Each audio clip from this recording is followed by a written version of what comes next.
우리가 잘 아는 나무 중에 물프레라는 나무가 있습니다. 이 나무는 탄성이 좋은 것이 특징이죠.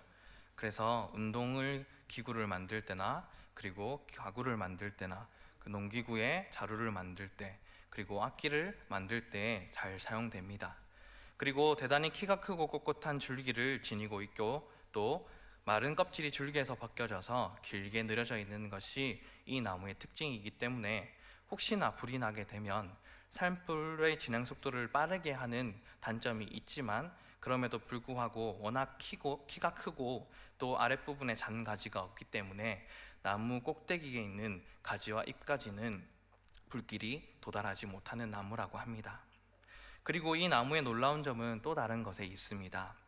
크고 작은 나무들이 모두 불타서 그동안 무성했던 그 산등성이 가운데에 수십 년 만에 햇빛이 비치고 비가 계속 내려짐에 따라서 씨앗들이 터져서 땅의 지면에 내려앉게 됩니다. 그러면 그 죽었던 나무 주위로 여러 작은 나무들이 급속하게 자라나게 되죠. 그리고 얼마 지나지 않아 불길 속에 그 죽은 나무 둘레에는 키가 가지런한 자란 어린 줄기들이 종종하게 둘러싸여져 있게 됩니다. 이 이야기를 볼 때에 참 5월과도 닮은 나무인 것 같습니다. 어떤 이들은 이 나무를 볼 때에 새로운 생명을 키워내는 것을 가르쳐주는 스승과도 같다라고 표현하기도 하고 또 우리네 부모, 바로 우리 어머니와 같은 모습을 떠올리며 상상하는 그러한 이야기들도 종종 듣기 때문입니다. 시대와 상황이 다른 어느 시대나 어느 세계 곳곳에 우리 어머니들은 바로 그 물풀의 나무처럼 삶을 살아가시다가 죽으면서 그 고통과 희생의 삶과 생명을 대신한 어린 자식들을 낳고 키워내는 것이죠. 오늘은 성령으로 인해 아기 예수를 잉태하고 기르고 결국 십자가에 죽어가는 모습을 보아야 했던 그 마리아의 모습이 오늘 본문 가운데 나오고 있습니다. 이 말씀을 통하여 우리 어머니의 마음, 우리 부모님의 마음, 그리고 하나님의 마음을 함께 나눌 수 있기를 간절히 소망합니다. 오늘 본문에는 예수님의 십자가 곁에 어머니 마리아와 사랑하는 제자가 서 있다라고 전하고 있습니다. 많은 부분에서 앞선 새 복음서와는 조금 다른 관점에서 예수님의 복음을 전하는 요한은 예수님의 탄생 이야기가 없고 또 어린 시절의 이야기를 전하지 않는 대신에 예수님의 첫 번째 이적을 행하신 가나의 혼인잔치에 어머니 마리아가 계셨고 그리고 예수님의 마지막 십자가 밑에 그 어머니 마리아가 계셨다라고 전하고 있음을 우리는 말씀을 통하여 알게 됩니다. 그러면 여기서 요한복음의 그 저자가 의도하고 있는 것은 과연 어떤 것이 있을까요? 사실상 예수님의 공생의 사역 동안에 그 어머니가 마리아가 다른 제자들처럼 늘 함께 다녔다라는 것은 아닐지 모르겠지만 마리아는 자신의 아들 예수가 곁에 걸었던 그 여정의 전체를 처음부터 마지막까지 어떤 방식으로든 함께 하였다라는 것을 전하고 싶었던 것 같습니다. 늘 부모가 자녀가 어디에 있든지 마음으로 함께 있고 그 자녀를 위해서 기도하는 것처럼 말입니다. 예수님이 하나님의 아들이셨지만 또한 인간으로서 이 땅을 사신 것을 우리가 기억한다면 어머니와 아들이었던 마리아와 예수님의 특별하고 또 깊은 유대 관계를 우리는 어렵지 않게 분명하게 발견할 수 있고 받아들일 수 있을 겁니다. 그리고 그 어머니 마리아가 예수님 때문에 겪었을 그 고통 또한 우리는 너무나도 쉽게 말씀을 통하여 발견할 수 있습니다. 어떠합니까? 첫 번째로 처녀의 몸으로 아기를 잉태한 마리아가 겪었을 고통, 우리는 짐작해 본만 하더라도 그때 당했던 수치와 조롱이 있다라고 한다면 얼마나 고통스러웠겠습니까? 또 그것을 이겨낸 믿음, 그 믿음은 대단한 믿음이었던 거죠. 또한 다른 이야기를 통해서도 우리는 살펴볼 수 있습니다. 성전에 올라갔었을 때에 시므온을 만나게 됩니다. 마리아와 아기 예수를 만나 이렇게 시므온은 예언하죠. 이야기는 수많은 이스라엘 백성을 넘어뜨리기도 하고 일으키기도 할 뿐입니다. 이 말을 들었을 때에는 참 기뻤을 겁니다. 부모라고 한다면 자기 자녀가 이렇게 큰 사람들을 좌지우지할 만한 사람으로 성장한다고 하니 말입니다. 그러나 곧 시므온은 그 말과 동시에 덧이어 말합니다. 이 아기는 많은 사람들의 반대를 받는 표적이 되어 당신의 마음은 예리한 칼에 찔리듯 아플 것입니다 라고 누가복음 2장 35절 말씀 가운데에 분명하게 기록하고 있죠. 젊은 어머니 마리아는 틀림없이 이 부분에 있어서 어쩌면 인간적인 마음으로 두려움에 떨렸을지도 모릅니다. 또 12살이 된 아들 예수를 데리고 예루살렘 유월절 축제를 또 지키러 올라갔었을 때에 거기서 예수님을 잃어버리게 되죠. 그리고 사흘 후에야 성전에서 찾게 됩니다. 그때 마리아는 아들에게서 엉뚱한 대답을 듣게 되죠. 왜 나를 찾으셨습니까? 내가 내 아버지의 집에 있어야 할 줄을 모르셨습니까? 영적으로 깊이 있는 의미가 분명하게 된 말씀이지만 잘 이해하지 못하고 들으면 조금 살았다고 해서 부모에게 자기 주장을 하고 부모님에게 대드는 요즘의 어린아이들의 말과 비슷한 말로 들리기도 합니다. 그러나 마리아는 어떠하다고 하였습니까? 이 모든 일을 마음속에 간직하였다고 기록되고 있습니다. 그리고 그 후에 예수님이 공세를 시작하기 전의 이야기는 성경에는 나와 있지 않습니다.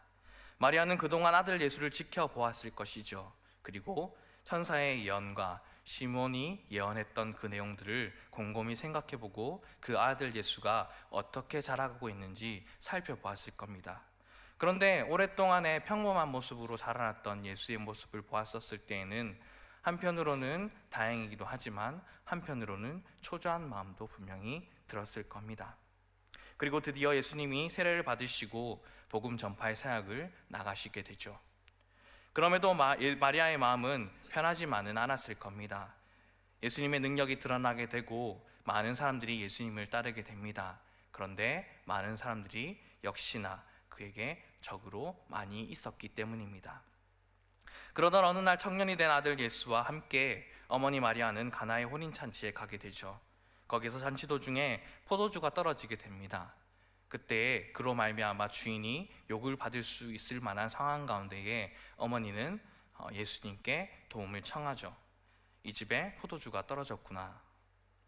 그런데 이번에도 엉뚱한 대답을 듣게 됩니다.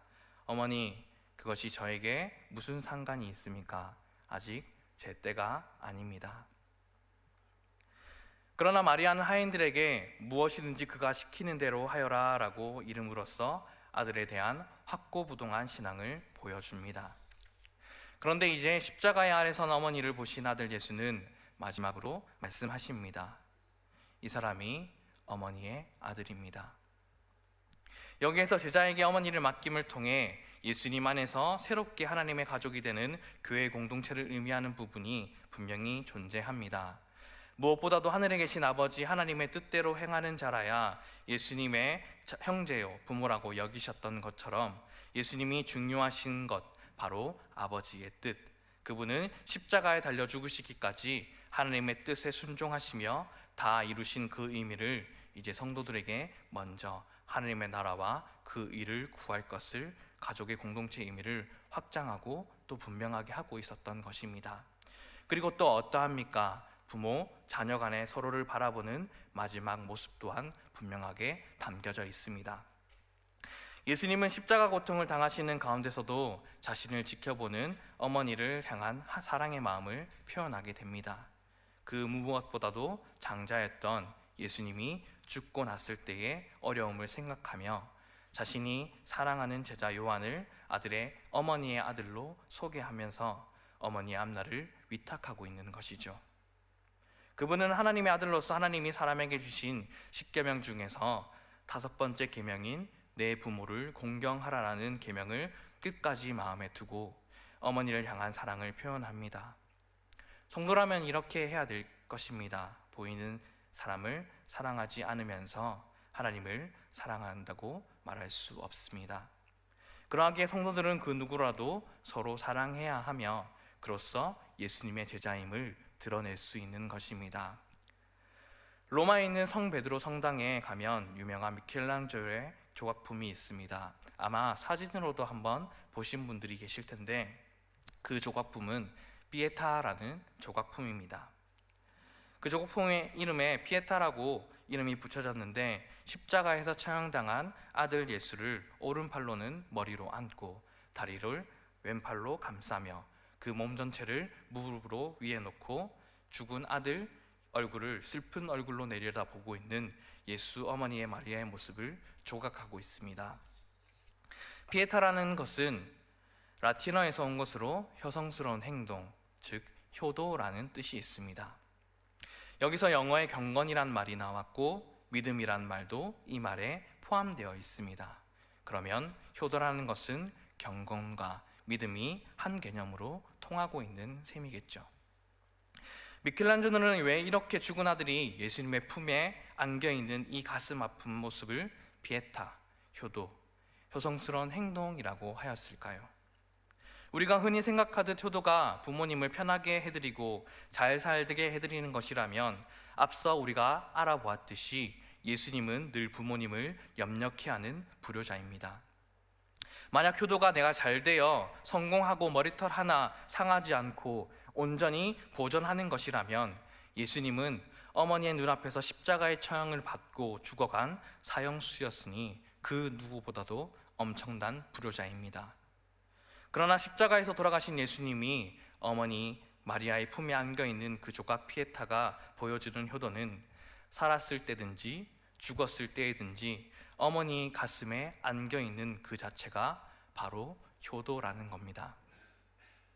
물론 자녀가 잘 되기를 바라고 자녀가 부모를 잘 섬기기를 바라는 것이 우리가 보통 가지는 부모님들의 마음이겠지만 그보다 더 근본적으로 부모와 자녀의 관계라고 우리는 알아볼 때에 몸이 어디에 있던 부모의 마음을 떠난 자식은 결코 효자일 수가 없고 반대로 자식을 마음에 품지 않는 부모는 부모일 수 없는 것입니다.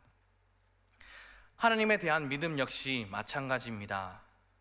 어떤 외적인 직분이나 봉사나 성공적인 요인들로서 하나님 앞에 영광을 올려드려야 되는 것이 마땅한 우리의 본분입니다. 그런데 우리는 언제 어디서나 진심으로 하나님 안에 안겨 있는 것이 참 믿음이고 우리를 언제 어디서나 우리 하나님의 가슴함에 품어 주시는 것이 하나님 부모로서의 참 은혜고 사랑이라는 것을 잊지 마시길 간절히 소망합니다. 그것이 부모인 하나님과 자녀인 나와의 진정한 관계가 되어야 하는 것입니다. 예수님의 이 세상에서 그 머리에는 가시로 찔리고 손과 발에는 못에 박히고 그 옆구리는 창으로 찔려 피와 물을 다 쏟고 숨을 거두시게 됩니다. 그러나 그는 어머니의 가슴에 안겨 있었고 그는 잉태하고 난 어머니의 소망인 메시아의 사명을 다하고 어머니 품속에 돌아오게 된 것이죠. 물론 자식이 눈앞에서 처참하게 희생당하는 것을 보아야 했던 어머니의 고통이 분명하게 있었습니다. 그럼에도 이 메시아를 오셔서 죽은 이 아들을 아는 어머니는 서서히 그 아들의 죽음을 헛되지 않고 열매를 맺기 위한 거룩한 단계로 그 발걸음을 옮겨 나아갑니다. 예수님이 이 땅에 오셔서 3년간의 공생일을 무사히 마치시고 십자가를 지심으로 세금을 마감하십니다. 그리고 십자가에 처절하게 제물되어 죽으셨습니다. 예수님은 아주 성공스럽게 사역을 잘 마치셨습니다. 그래서 마지막에 오늘의 본문처럼 다 이루었다라고 말씀하셨습니다. 곰곰이 생각해 보면 그러합니다. 이보다 더 완벽할 수 있을까? 이렇게 인생이나 사역을 끝까지 잘 마치는 부분을 보면 우리가 본받아야 될 부분입니다. 사람들이 정년을 잘 마치고 은퇴한다는 것은 결코 쉬운 일이 아니라는 것을 우리는 잘 알고 있지 않습니까? 그래서 도중에 낙오되고 오점을 남기기도 하고 물러나는 사람들이 이 세상에는 얼마나 많이 있습니까? 예수님은 자신에게 주어진 사역을 아주 성공스럽게 잘 마치셨습니다. 우리들 인생이나 사역들 또한 예수님처럼 잘 마칠 수 있기를 간절히 소망합니다. 늘 그렇지만 오늘도 우리는 말씀을 함께 나눕니다. 그리고 십자가 앞에 서 있는 우리의 모습이 있습니다. 우리는 오늘도 그 심정으로 이 자리에 앉아 있어야만 하는 것입니다. 나는 오늘 어떤 모습으로 서 있습니까? 예수님의 고난을 생각하고 그 뜻을 새겨보고 그 고난에 예수를 전하고 간증하고 표현하는 삶을 살아가는 모습으로 우리는 서 있어야만 하는 것입니다. 그것이 우리의 삶이고 우리의 목적이며 우리의 의무입니다. 한 사람의 삶, 한 제자로서의 삶, 자녀로서의 삶을 예수님처럼 성공적으로 마치기를 간절히 소망합니다. 그것이 주님 안에 거하는 나의 삶이 되어 부모인 하나님 마음에, 또 자녀는 부모의 효를 다하는 복된 삶이 될 수 있기를 간절히 소망합니다. 사도행전에 의하면 예수님의 부활 후 제자들과 여자들이 모여 기도에만 힘쓰는 초대교회의 신앙 공동체에 예수님의 어머니 마리아와 그 형제들도 함께 있었다고 분명히 전하고 있습니다. 여자들과 예수 어머니 마리아와 예수의 아우들과 더불어 마음을 같이하여 오로지 기도에 힘쓰더라. 아멘. 이것은 마리아뿐만 아니라 교회 공동체가 주의 나라를 위해 자신을 희생하여 내려드릴 때에 하는 생길 수 있는 모든 아픔이요 용기이며 희망이자 우리가 그 무엇보다 해야 하는 일인 줄로 믿습니다. 그래서 예수님의 어머니 마리아의 삶은 어떠한 형태로든 자녀들과 하나님의 몸된 교회가 겪는 고통을 지켜보아야 하는 모든 성도들의 모범이 되는 줄 믿습니다. 그리하여 어머니의 마음, 즉 어머니의 사랑과 믿음으로 가장 힘들고 어두운 순간에도 가정과 세상과 교회를 지켜내는 힘이 되는 것입니다. 오래 참고 자기 이익을 구하지 않는 사랑이 바로 어머니의 마음이자 하나님의 마음입니다. 생명을 치유하고 새로운 생명을 창조하는 능력의 근원이 어머니의 마음이자 바로 우리 하나님의 마음입니다. 사랑하는 이를 위해서라면 어떤 악도 두려워하지 않는 용기 있는 믿음이 어머니의 마음이자 하나님의 마음입니다. 이를 위해 하나님께서는 오늘도 우리에게 할 일이 있다고 분명하게 살게 하십니다.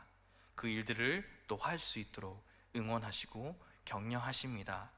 이런 어머니의 마음, 하나님의 마음으로 다른 이들의 상처와 고통을 감싸주고 쉬게 하여 주며 또 새로운 용기를 줄 수 있는 우리 가정이 되기를 간절히 소망합니다.